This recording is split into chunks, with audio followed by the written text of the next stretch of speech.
Craqueamento do petróleo. O processo de craqueamento de óleos vegetais, ele é conhecido há muito tempo. A primeira vez que foi feito o processo foi no século XIX, que a reação que provoca a quebra das moléculas do óleo é realizada a temperatura acima de 350 graus Celsius, com ou sem a presença de catalisadores. O craqueamento térmico era feito em um aparelho de destilação. Um balão contendo óleo, ele era aquecido em uma manta elétrica e vapores se formavam quando atingia a temperatura próxima de 350 graus. O petróleo, ele não é usado na forma bruta, ele passa pelo refinamento, em que são obtidas as frações de petróleo, grupos que contêm menos compostos e que têm a mesma massa molar em cada fração. A diferença está na quantidade de átomos de cada carbono na molécula. Quanto maior for esse número, mais pesada será a fração. Por exemplo, a fração mais leve é o gás natural, que é composto de metano, que contém 1 átomo de carbono. Já a gasolina contém de 6 a 10 átomos. O óleo diesel de 15 a 18 átomos de carbono.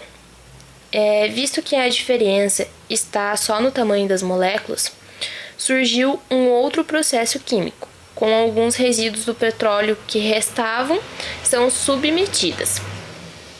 Esse processo é chamado de craqueamento, que significa quebra.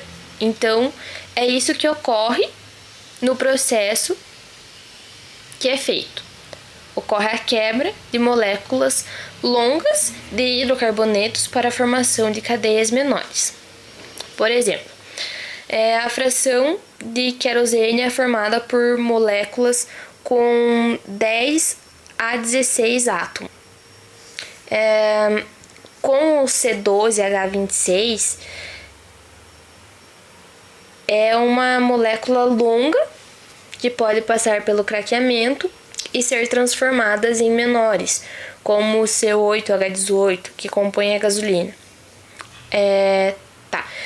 A gasolina a gente não pode esquecer que é uma fração mais importante do petróleo, mas no processo de refinamento é obtida uma porcentagem muito pequena, de 7 a 15%.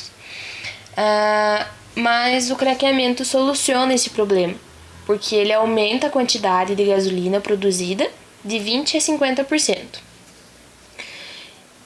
E existem 2 tipos de craqueamento, o catalítico e o térmico. O térmico, ele é realizado com temperatura de pressão elevada, que rompe as moléculas mais pesadas, e o catalítico é diferente do térmico, é realizado apenas pelo uso de catalisadores. Os catalisadores são geradores capazes de aumentar a velocidade de determinadas reações químicas, sem participar da reação. Por causa do uso do calor, esse processo é chamado de pirólise. O craqueamento é muito importante economicamente, porque muitos dos seus subprodutos são usados como matéria-prima para a produção de plástico, borracha e entre outros. Não podemos esquecer também que nós convivemos com o petróleo há milhares de anos, mas somente no século XIX que, com uma utilização mais cotidiana, ele se tornou um bem de primeira necessidade. E a primeira empresa capitalista do petróleo foi voltada à iluminação, para a produção de querosene. A preocupação dos empresários era iluminar a cidade para que os trabalhadores pudessem trabalhar em períodos mais prolongados.